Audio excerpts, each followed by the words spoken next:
Eu disse ontem, vou repetir, há muitos livros que foram escritos e há até muitos que escreveram cartas e epístolas e evangelhos ao longo da história e que, na verdade, isto não faz parte dos anais sagrados da Escritura, mas escreveram, tentaram fazer isto. O critério usado para tornar e para reconhecer um livro como sagrado, como nós temos a nossa Bíblia, 66 livros, o critério foi assim.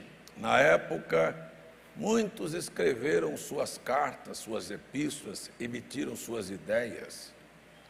E, por exemplo, eu vou tomar um exemplo. A igreja de Recife recebeu uma carta do irmão Caleb. E esta carta foi endereçada à igreja e até se leu aquela carta. Mas havia um outro que escreveu outra carta, outro irmão, outro apóstolo, outros discípulos, outro crente. Escreveu outra carta, digamos, o irmão Júnior escreveu uma carta. E leu-se a carta do irmão Júnior. Daqui uns dias recebeu outra carta do irmão Fernando, escreveu uma carta. Então eles liam estas cartas. E qual é o efeito que aquilo produzia na vida do povo? Se aquilo trazia um impacto, se aquilo trazia uma mudança, se aquilo trazia cura, se aquilo trazia consolo, se as pessoas realmente ficavam impressionadas. O termo é impressionados. O termo não pode ser outro. Lembra do irmão Brand dizer: eu estou querendo saber o quanto a palavra te impressiona. Não é apenas eu ouvi, sabe, e acabou.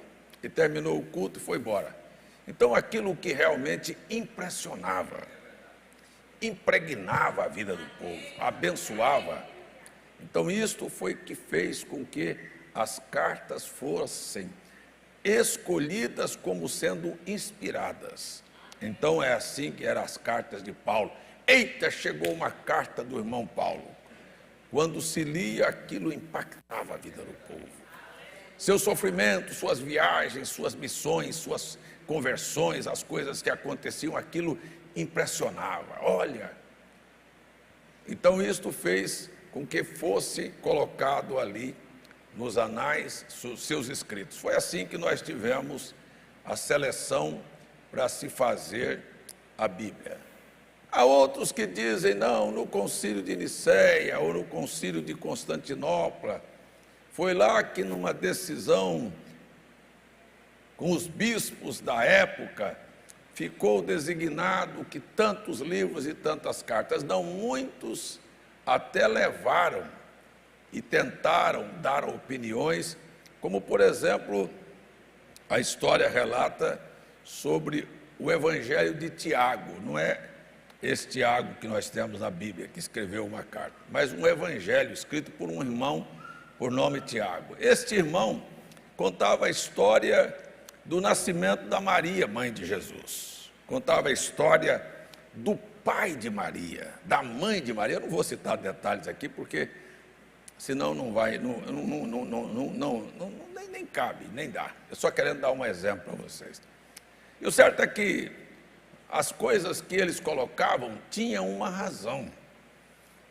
Eles queriam provar que Maria, este é o Evangelho, que Maria continuava sendo virgem depois de ter dado à luz a Jesus. Você sabe que uma mulher que deu à luz a uma criança que passou pelas suas partes íntimas, ela não pode continuar virgem. Ela podia ter sido virgem sem a participação na concepção da criança. E isso também faz, nesse Evangelho, dizer que José não tocou em Maria depois que ela havia tido Jesus, e José morreu e Jesus não teve outros irmãos, o que não condiz também com o restante das Escrituras. Então, esses livros, com suas boas intenções e ideias, são e foram deixados de lado. Foram deixados de lado.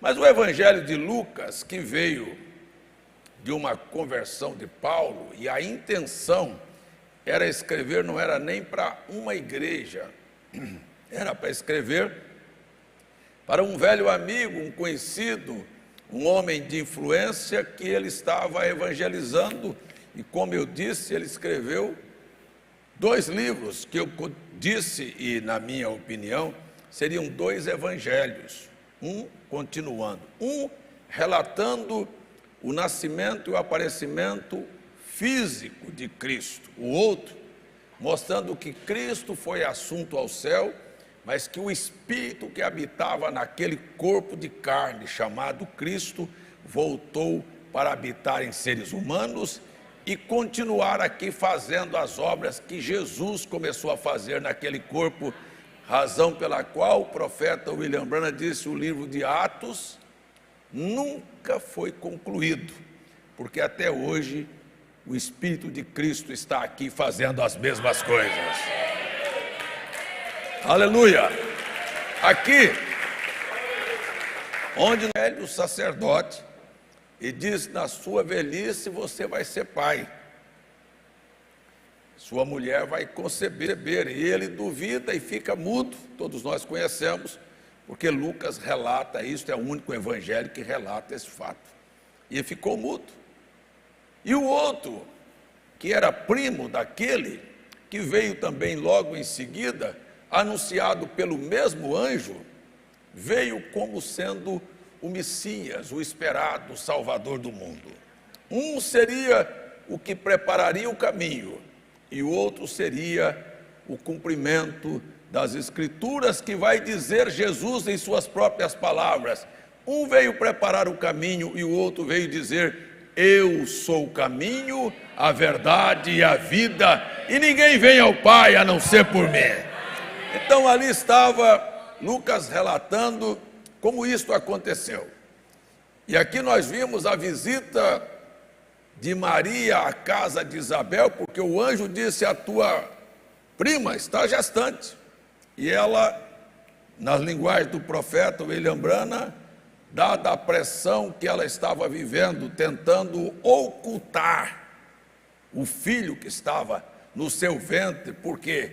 Porque ela seria tida como uma mulher que tinha arranjado um filho fora do matrimônio, porque não tinha se juntado ainda com José. Ela tenta escapar da pressão da cidade, do vilarejo onde vivia, e correu para as montanhas para passar um tempo com a sua prima Isabel. Foi assim que o irmão Branham relatou este fato. Seria muito mais um esconderijo.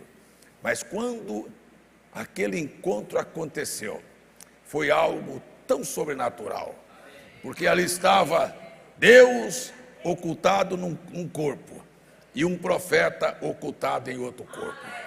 O primeiro encontro dos dois, ambos estavam vivendo dentro de um universo reduzido. O profeta e o próprio Deus se comprimiu dentro de um ventre de uma mulher. O universo deles era o ventre, e eles estavam sendo gerados e formados ali dentro, e dentro daquele universo, naquela parte do útero da mulher cheia de líquido, um líquido amniótico, estava um profeta e o próprio Deus. E eles têm um encontro dentro das águas. Jesus estava dentro das águas do líquido da sua mãe, e João estava dentro das águas do líquido da sua mãe. E eles se encontraram num universo reduzido. E enquanto eles estão naquele universo, houve uma manifestação de alegria. Por quê? Parecia que um estava dizendo para o outro: o Salvador chegou na barriga da Maria, e o outro profeta estava lá. O profeta pulou. Por que o profeta pulou na barriga da sua mãe? Estava dizendo: existe esperança para o mundo. Ei, por menor que seja este universo, eles estavam vibrando. Houve uma manifestação de alegria, como se dissesse, nem tudo está perdido. Deixa eu abrir um parêntese aqui e dizer para todos vocês, não tenha nada por causa perdida. Eu quero dizer que a esperança chegou. Você pode vibrar, e eu sei que eu quando falo isso, algumas pessoas vibram, levantam a mão, outros abrem a boca e glorificam a Deus, porque há algo bom vindo na tua direção. Deixa eu falar, Jesus está caminhando na tua direção. Glória a Deus, glória a Deus. Vai haver mudança, vai haver transformação.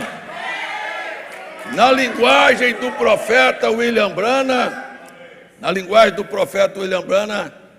João Batista estava morto, mas ao ouvir a voz de Maria, que trazia o Salvador, houve ressurreição. Então, como a gente vai pregar história, eu quero dizer que ainda que a morte bata na sua porta, deixa eu abrir um parênteses aqui, para deixar isso bem claro, morte e vida são primos. Jesus era primo de João, João estava morto, mas a vida chegou.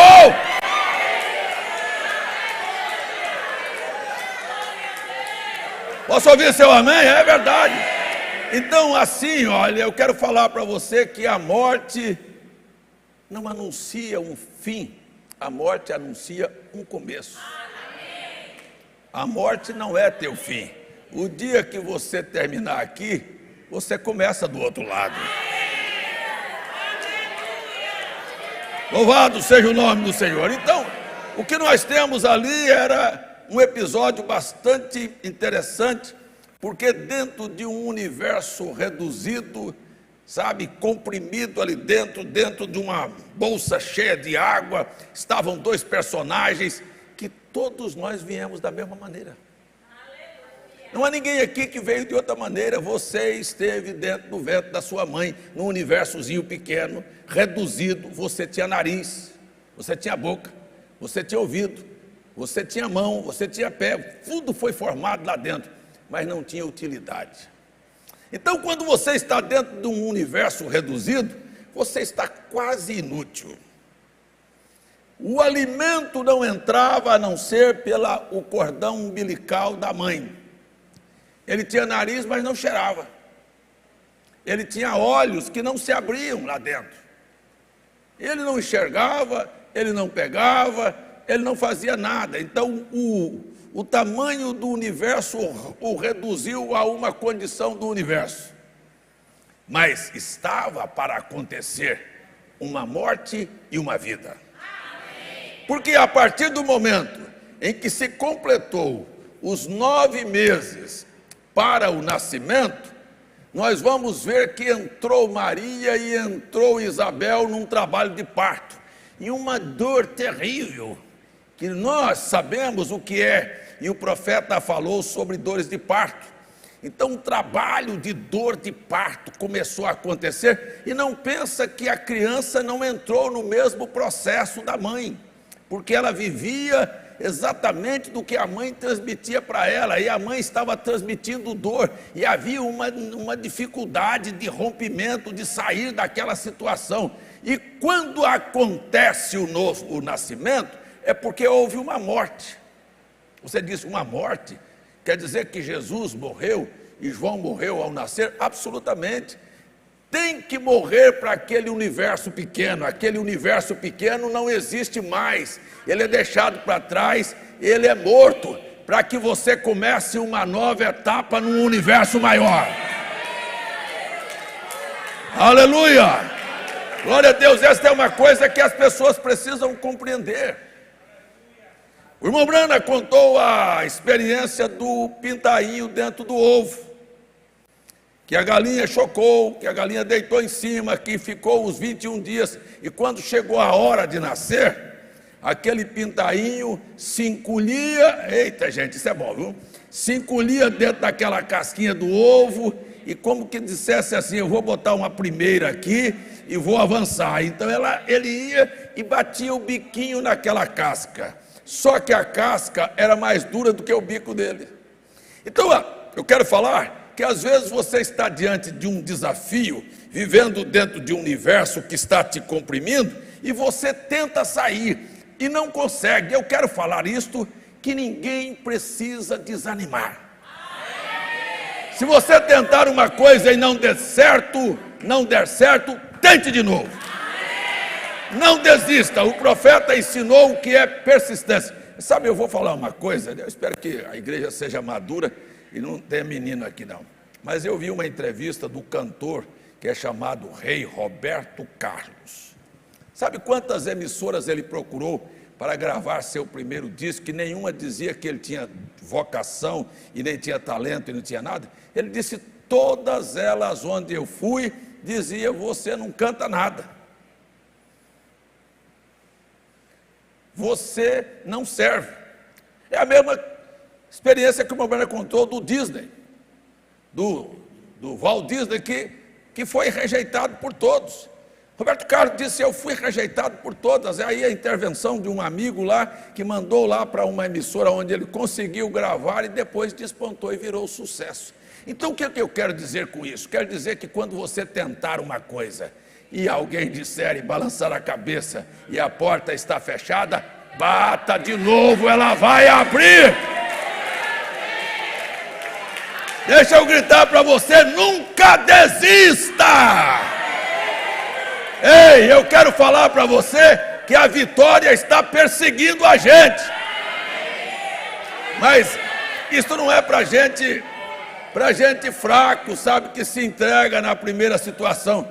Ô Caleb, não tem coisa mais bonita do que você ver o irmão Brana perder as forças do púlpito assim, e caindo desmaiado, sendo levado, e a multidão lá, e mulher, e homem, e gente na cadeira de roda, e doente, e paralítico, e ele perdeu a força, e diz assim: acabou o culto. Ele para assim, e diz assim, segurado, diz: Satanás, nós não estamos derrotados. Você tem coragem de gritar: eu não estou derrotado. Eu ainda estou tentando. Aleluia, glória a Deus. E daqui um pouco, sem muita noção, disse: aleijados, vocês da cadeira de roda se ponham de pé. Pessoas com problemas de coração sejam curados. Este é o Deus que nós servimos, que através de você libera a bênção para outros que estão necessitados. E ainda que você esteja sem força, você ainda abençoa a vida de alguém.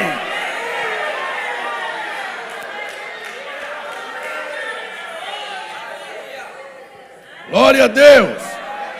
Louvado seja o nome do Senhor. Então era necessário que Jesus morresse. Era necessário que João morresse para sair daquele ventre, para começar uma nova vida, entrar numa outra fase, que eu vou chamar de um outro universo. Era necessário aquele pintinho, olha, afastar e bicar a casquinha do ovo. Afastar e bicar a casquinha do ovo. Não quebrou não, mas vai quebrar. Algo dentro dele dizia, não sei se diz dentro de você: eu vou vencer. Eu vou sair desta situação. Aliás, eu vou sair não, vamos dizer, nós estamos saindo.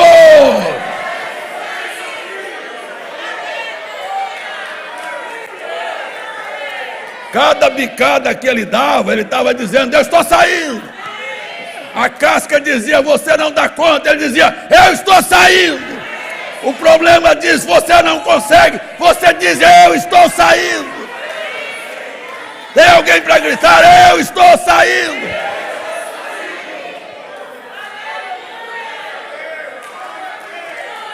Aleluia.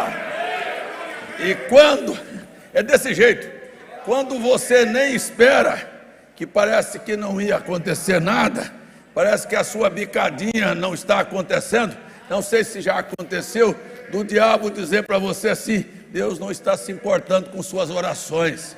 Quem é que já escutou essa voz aqui? Deus nem ouve você. Você está pedindo e você não está recebendo. Diga para ele: eu estou saindo.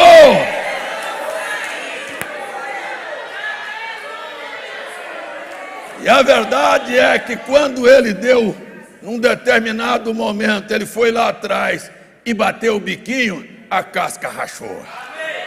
Quero dizer que você vai fazer uma pressão a ponto de rachar e abrir um caminho para você mudar de fase na sua vida.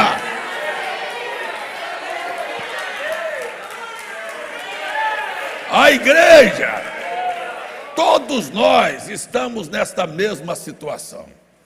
Então Jesus e João Batista nascem. Agora os olhos vão se abrir. Agora a mente vai se abrir. Porque lá embaixo eles não estavam pensando em como era o universo aqui fora. Agora a boca vai se abrir, porque ele lá embaixo, ele tinha boca. Uma criança dentro do útero tem boca. Mas está falando o quê? Não dá conta de falar nem angu. Pode ver, quando nasce, a única coisa que faz é chorar. Cheguei num lugar ruim. Que planeta é esse? Que universo é esse? Porque é tão grande. É a mesma coisa, um pintainho quando sai da casca do ovo, nem andar sabe. É assim ou não é? Cai para lá, cai para cá, não conhece o universo, mas tem uma coisa. Chama ele e diz: entra de novo para dentro da casca do ovo.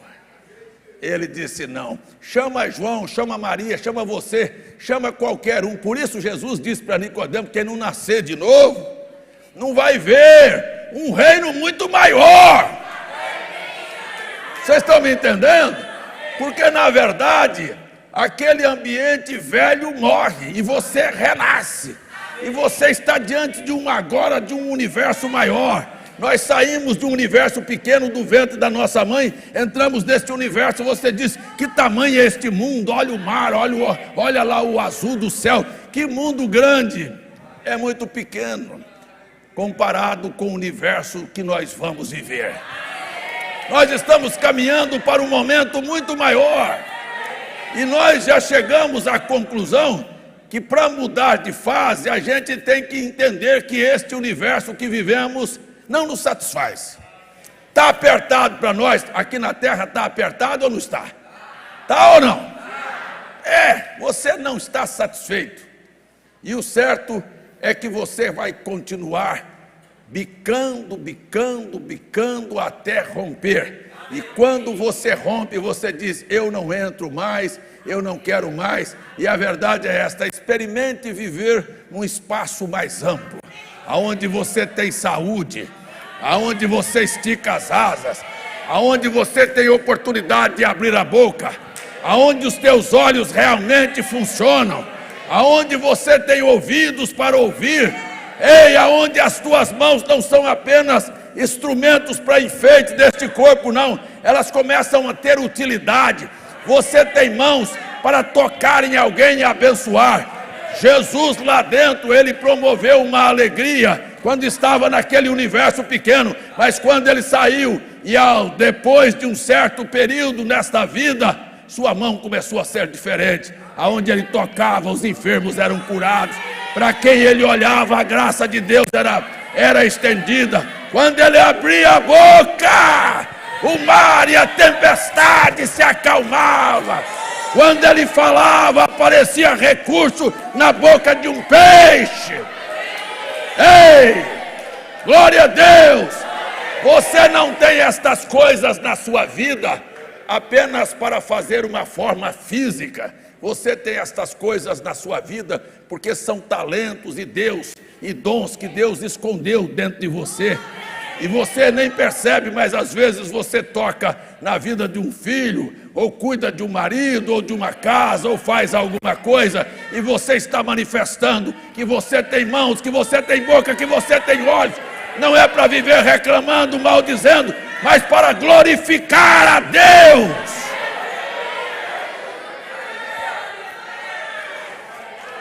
Tem alguém que tem mão para glorificar a Deus? Aplauda ao Senhor. Levante a sua mão e dê graças a Deus. Dê graças a Deus. Você tem boca, não é para reclamar. Você não tem boca para maldizer. Você não tem boca para dizer eu estou doente, eu estou acabado. Você tem boca para dizer eu sou maior do que a doença, maior do que o problema, maior do que as dificuldades, maior do que as tempestades. Eu posso até andar em cima das águas.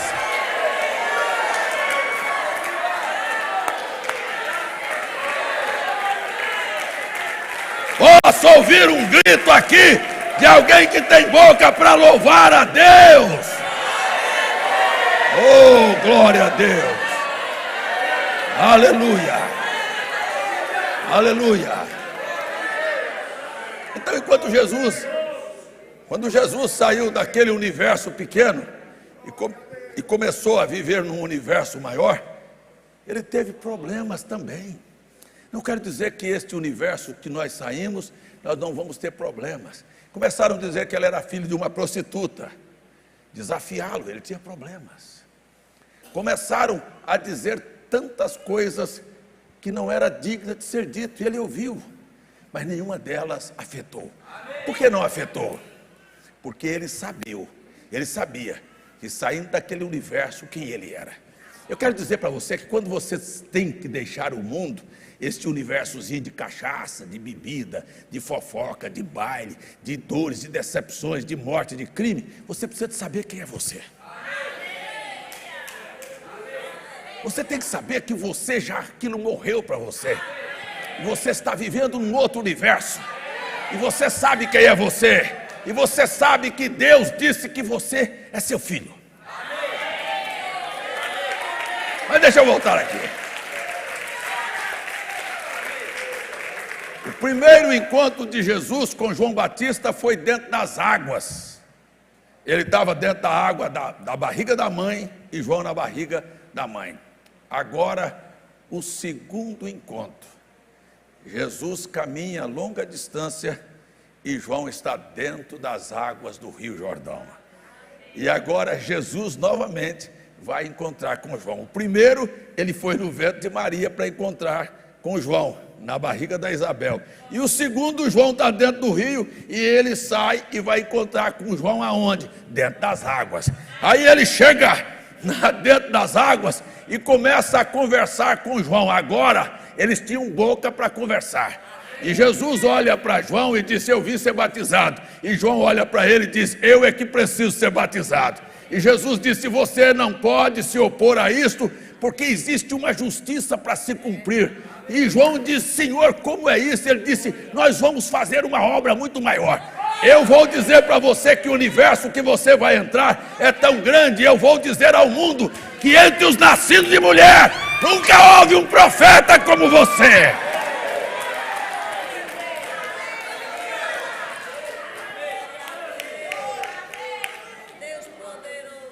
E João se calou, porque ele sabia que ele estava diante do Salvador. Aleluia!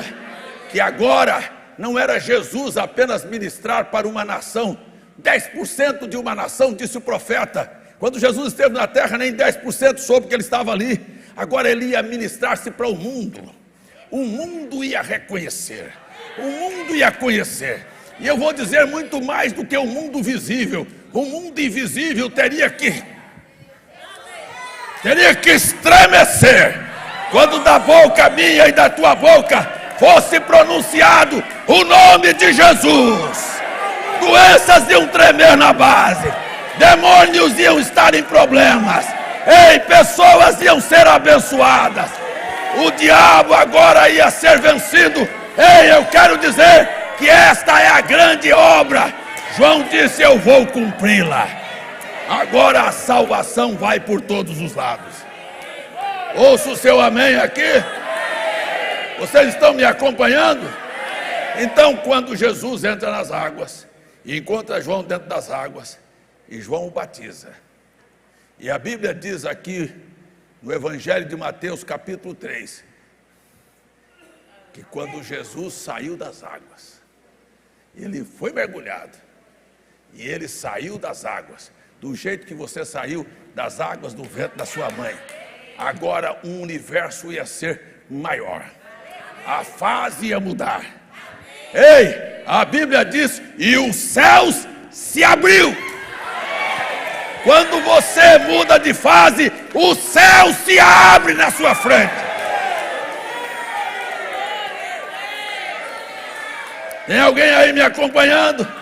Talvez você quer que o céu se abra. Se os céus está para se abrir, é porque a fase da tua vida está mudando. Eu quero dizer que eu estou esperando ver um mover de Deus, onde o céu se abra, onde a terra receba o que nunca tinha visto antes. Preste atenção, que para trás de si, o mundo, o universo que Cristo estava vivendo, se tornou diferente. Jesus veio da Galileia, de Nazaré, para encontrar João dentro das águas, e nunca voltou para lá. Ele seguiu, atravessou o Jordão para o outro lado, foi levado pelo Espírito para o deserto. Aqui, opa, que coisa boa! Isso é para você hoje à noite. Aqui, ao sair das águas, os céus estavam abertos e uma voz disse: Tu és o meu filho amado. Eu tenho prazer em você. Há alguém para dizer amém aqui?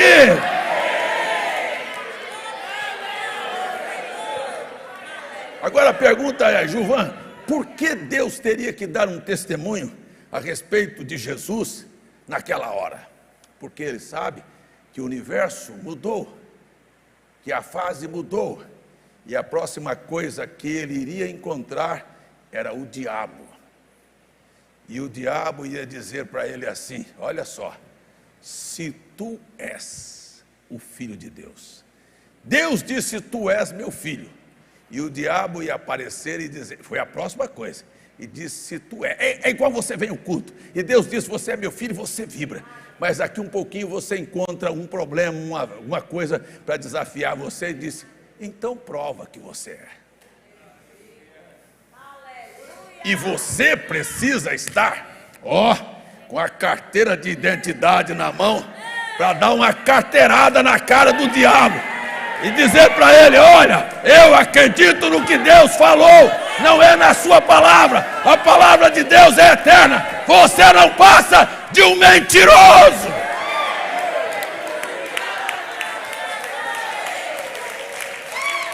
Eu sou, você é o que Deus disse que nós somos.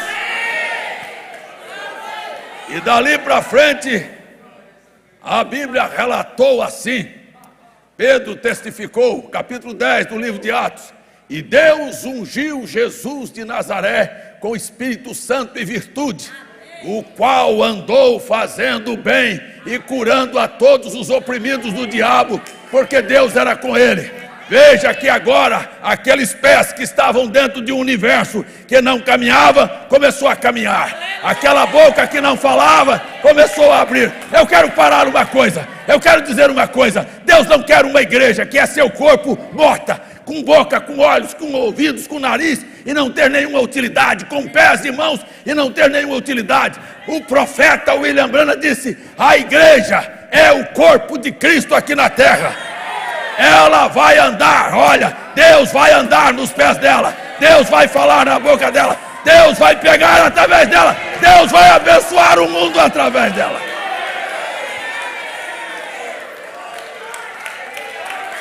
Parece que as fases estão mudando, parece que as pessoas vão entender que as fases estão mudando. Houve uma fase que a gente apenas era igrejeiro, e chegava aqui, se assentava, ouvia um sermão e dizia: tá certo, sabe, eu estou comendo, mas estou comendo porque eu tenho ainda um umbigo preso lá dentro, o cordão umbilical está preso.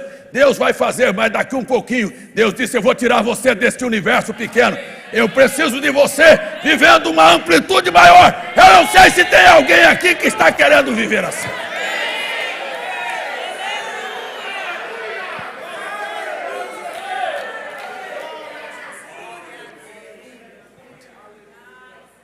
De vez em quando eu encontro alguém que diz: mas eu tenho saudade daquele tempo. Eu não tenho.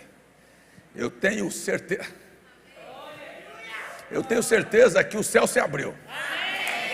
Tenho certeza que o céu se abriu e que a mentalidade está sendo mudada. que Deus está colocando dentro de nós aquilo que estava dentro de Cristo. A mesma mentalidade. Eu não vim ao mundo apenas para ouvir ao mundo. Eu vim ao mundo para resolver o problema do mundo. E aqueles que estão ao meu redor vão ter a vida mudada, porque Deus está... Tem alguém que tem coragem de dizer: Deus está comigo?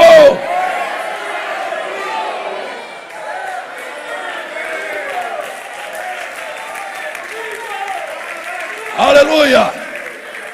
Glória a Deus! Então você vê que quando Jesus inicia o seu ministério, ele estava iniciando uma nova fase. Mas você presta atenção, que ele chegou e abençoou aquela nação, dizendo: vocês não vão nem aos samaritanos, nem aos gentios, só as ovelhas perdidas da casa de Israel. Mas daqui um pouquinho ele disse: mas este universo precisa mudar. E ele sentiu que as coisas precisavam mudar. Ele estava lá em Nazaré, quando ele abriu o profeta Isaías e disse: o Espírito de Deus está sobre mim e me ungiu a curar os enfermos e a evangelizar e a pregar o ano aceitável do Senhor. Fechou o livro. As pessoas queriam matá-lo, levaram ao monte do precipício e queriam empurrá-lo. Ele passou no meio deles e se foi. Não era a hora dele morrer, mas vai chegar a hora da morte. E a morte e a vida são primos, são parentes, porque quando se morre, se tem uma vida nova. Você não me entendeu? Você não me entendeu? Então Cristo viveu assim. Ele, ninguém podia matá-lo, até que chegou a hora dele entender que a fase mudou, que o ministério que ele tinha aqui na terra, que era derramar seu sangue e salvar o mundo. Se isto é verdade, você diz amém, se não, fica calado. E que ele ia deixar um testemunho para todas as gerações, que o pecado tinha sido julgado, condenado, e que ele havia pago a sua dívida.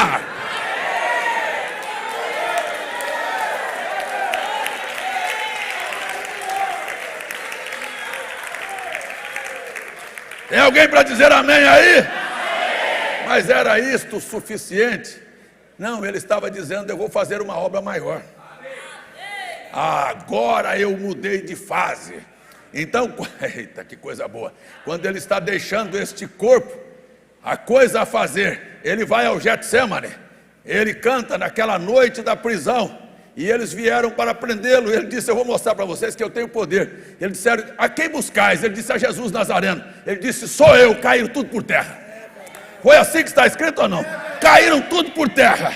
Mas aí ele disse: mas está na hora de eu começar uma nova etapa. Eu tenho que ir para a cruz, eu tenho que morrer. E a Bíblia diz então: como o cordeiro, ele não abriu a boca, e ele foi levado para o matadouro, e cuspiram nele, e bateram nele, e esbofetearam, e o crucificaram, e o pregaram, e o diabo disse: eu agora acabei com ele. E quando eles colocaram ele na cruz, o sol disse: ele está morto. Escondeu, a terra tremeu e disse: morreu. A lua disse a mesma coisa, a natureza toda protestou que ele estava morto. E o véu do templo se rasgou de alto a baixo.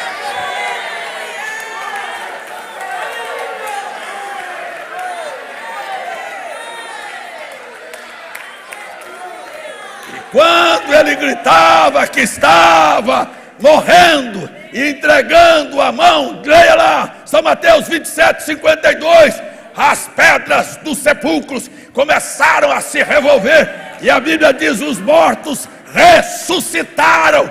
A hora que ele morreu, eles estavam prontos. Agora vai chegar a hora de mudar de fase, de sair da sepultura. Nós estamos esperando algo grande, algo maior, algo que vai revolucionar.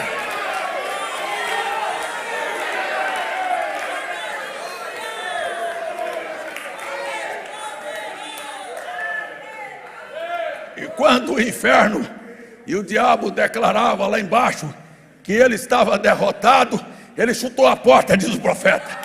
Ele entrou, ele disse: me dê as chaves da morte, da sepultura, do inferno. Ele deu um salto para trás, ele começou a subir, ele começou a subir, ele começou a subir.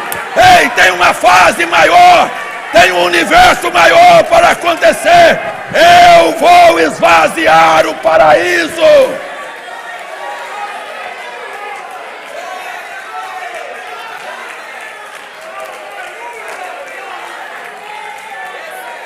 A morte dá direito à vida.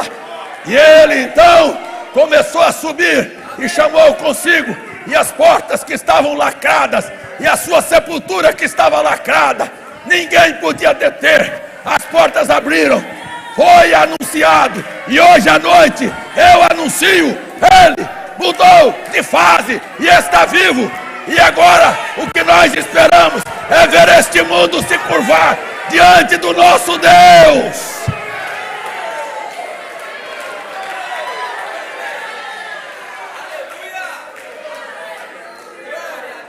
O profeta disse: a morte de Cristo nunca pôs fim ao ministério dele, porque ele agora simplesmente mudou de universo. Aleluia! E ele governa todas as coisas, e ele tem poder sobre os céus, a terra, o inferno, sobre todas as coisas. Cada demônio do inferno está sujeito a ele. Cada doença, cada poder do pecado está vencido.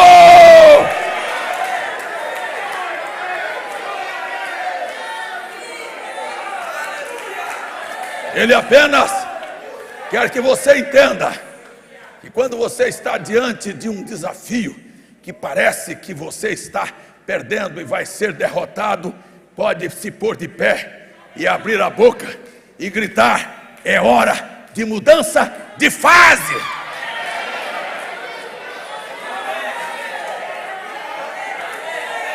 Algo grande está para aparecer. O sol vai ter um duplo nascimento. Eu quero anunciar a vocês aqui que uma fase nova está para acontecer na vida do povo de Deus.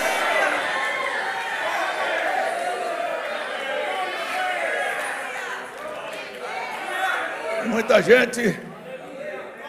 gente fica frustrado, mas não é assim que a minha Bíblia diz.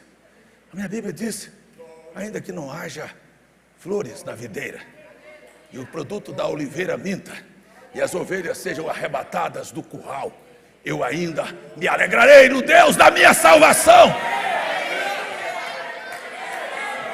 Você tem nos momentos de dificuldades a oportunidade de abrir a boca e cantar. Dá uma olhada para você ver.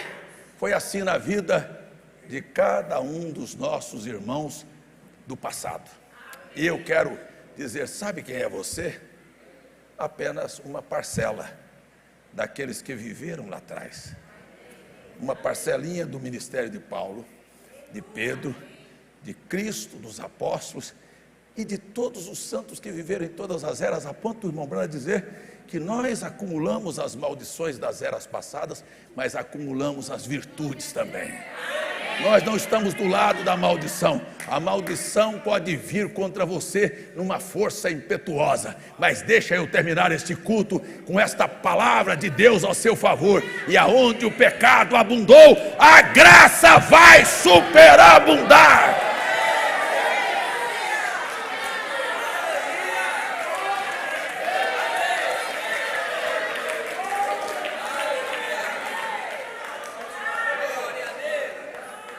Então hoje à noite você saia daqui dizendo: se a tua situação e os teus problemas te desafiam, levante a sua mão, abra a sua boca e diz que eu tenho mão, eu tenho boca, eu posso louvar a Deus e dizer: a fase está mudando, a hora está chegando, o momento está por acontecer, eu não vou desistir, é mais uma tentativa, é mais uma bicada, não falte os cultos, não deixe de orar, não deixe de ler sua Bíblia, tente novamente, tente novamente, se prepare, esteja pronto, algo vai acontecer.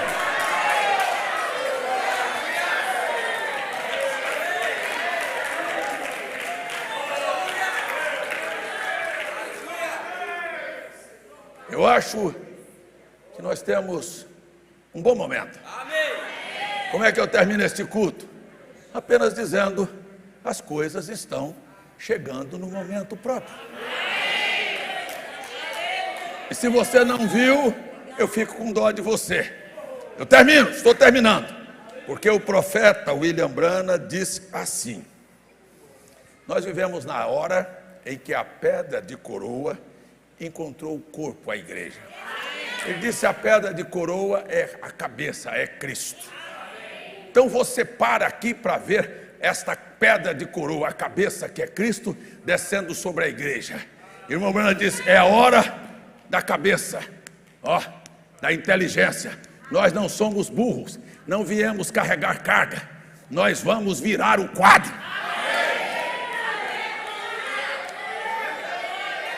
Esta é a hora que a cabeça vem. Você tem olhos para ver. Deus vai abrir sua visão para ver que o impossível se torna possível. Você tem ouvidos, não é apenas par de orelha, para ouvir o que o Espírito diz às igrejas. Você tem boca para abrir sua boca e profetizar coisas boas e maravilhosas que estão por acontecer.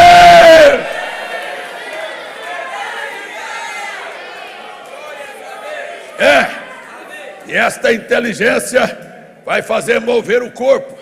Então os pés serão dirigidos, as mãos serão dirigidas, o corpo será dirigido, e eu vou terminar o culto e a glória de Deus se manifestará.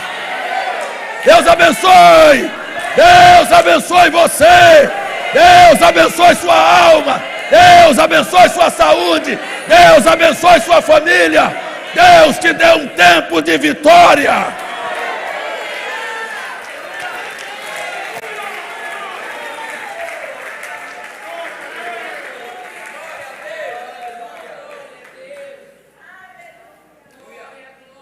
Aleluia! Milka Vitória Simões da Silva vai se batizar depois do culto. Cadê a irmã Milka? Deus te abençoe, irmã Milka. Milka Vitória, tenha uma vitória extraordinária. Entre nas águas, veja os céus abrir, deixa o Espírito Santo ungir sua vida. Aleluia! Glória a Deus! Louvado seja o nome do Senhor. Como é que a gente termina esse culto? Você com os olhos fechados, você com as mãos levantadas, você com a boca aberta, você louvando a Deus, você engrandecendo ao Senhor, você falando o que está na sua mente. Na minha mente eu sou filho, na minha mente eu estou diante de uma grande oportunidade. Na minha mente eu estou vivendo uma hora em que vou ser transferido para um ambiente muito maior, muito mais poderoso. Deus vai fazer esta igreja sacudir o mundo.